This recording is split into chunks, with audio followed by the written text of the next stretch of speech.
درود کی برکتیں امام الانبیاء کے غلاموں بہت جلدی نصیب ہو جاتی ہیں۔ ایک کتاب ہے جس کا نام ہے دلائل الخیرات شریف۔ وہ کتاب شروع بھی درود سے ہوتی اور ختم بھی درود پر ہو جاتی ہے۔ اتنی موٹی کتاب ہے، اس کی 7 منزلیں ہیں، اور سلسلہ چشتیہ کے جتنے اولیاء کرام ہیں اور مشائخ اعظام بالخصوص اور بالعموم تمام سلاسل کے اولیاء وظیفے کے طور پر اس کتاب کو پڑھتے ہیں۔ یہ ان کے وظائف میں شامل ہے یہ کتاب۔ اس کی 7 منزلیں مقرر ہیں اور ہر دن ایک منزل پڑھنی ہوتی ہے۔ وہ سب درود و سلام لکھا ہوا ہے پوری کتاب میں، اور پوری کتاب جو ہے وہ 7 دنوں کے بعد پھر ختم ہو جاتی ہے، پھر نئے سرے سے 7ویں دن شروع کرنی۔ دلائل الخیرات شریف، تو اس کے جو رائٹر ہیں نا، لکھنے والے، وہ حضرت شیخ محمد بن سلیمان الجزولی رحمۃ اللہ تعالی، بہت بڑے اللہ کے ولی اور بہت بڑے عالم گزرے۔ ان سے کسی نے پوچھا کہ آپ کو یہ خیال کیسے آیا کہ آپ نے ایک ایسی کتاب لکھ دی جو ساری درود و سلام سے بری ہوئی ہے؟ آپ کی آنکھیں اشکبار ہو گئیں۔ آپ نے فرمایا میرے ساتھ ایک واقعہ پیش آیا تھا، تو میں نے وہیں کھڑے کھڑے قسم کھائی تھی کہ اب ایسی کتاب لکھوں گا جو ساری درود و سلام سے بری ہوگی۔ ایک واقعہ پیش آیا تھا، پوچھا گیا کہ وہ واقعہ کیا تھا؟ تو آپ نے فرمایا کہ میں نے ابھی زور یا عصر کی نماز پڑھنی تھی، اور میں کسی گاؤں کے علاقے میں تھا، دیہات کے علاقے میں، تو پانی کی تلاش میں نکلا۔ کافی دیر کے بعد نا مجھے پانی کا ایک کنواں نظر آیا، تو جب میں کنویں پہ پہنچا تو وہاں ڈول اور رسی نہیں تھی، تو میں پریشان ہوا کہ اب پانی کیسے نکالوں۔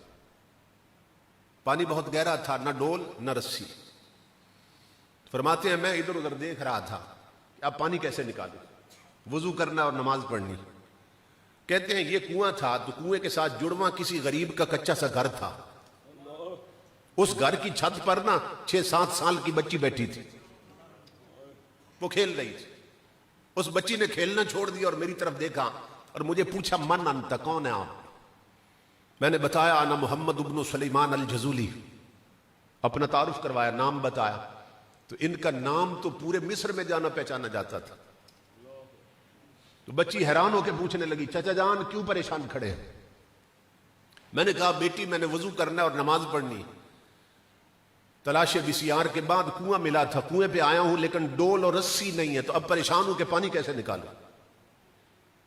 کہتے ہیں میری یہ بات سن کر نہ بچی ہنس پڑی، اور اتنی فصیح و بلیغ بچی تھی کہ بولتی تھی تو منہ سے ایسے لگتا تھا پھول جھڑ رہے ہیں۔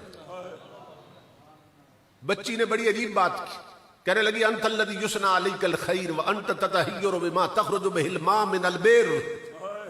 کہنے لگی چچا بڑے تعجب کی بات، تیری ولایت کے ڈنکے بستیوں میں بج رہے ہیں اور کنویں سے پانی بھی نہیں نکلتا۔ میں حیران ہوا، میں نے کہا شاید یہ میری بات نہیں سمجھی، 6-7 سال کی بچی ہے اور عجیب بات کر رہی ہے کہ تیری ولایت کے ڈنکے بستیوں میں بج رہے ہیں اور کنویں سے پانی بھی نہیں نکلتا۔ میں نے سمجھا کہ اس نے میری بات نہیں سمجھی، میں نے اپنی بات دہرائی، میں نے کہا بیٹا کنویں پہ آیا تھا وضو کرنے لیکن ڈول بھی نہیں ہے رسی بھی نہیں ہے، اب ڈول پھینک کر رسی سے پانی نکالا جاتا تو میں کیسے پانی نکالوں؟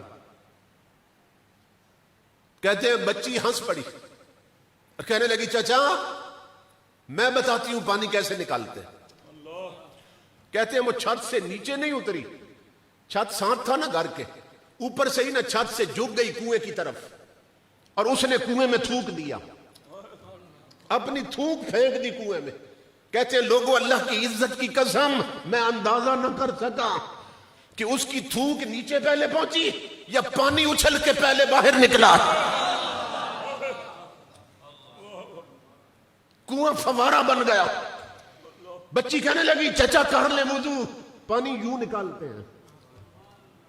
کہتے ہیں مجھے تو وضو بھول گیا، میں نے یوں ہاتھ باندھے، میں نے کہا میں تجھے اللہ کی عزت کی قسم دیتا ہوں میں وضو اب بعد میں کروں گا، میں تجھے اللہ کی قسم دیتا ہوں بما نلت هذه المنزلہ، او میری بیٹی وہ اس چھوٹی سی عمر میں اتنے اونچے رتبے پہ کیسے پہنچی ہے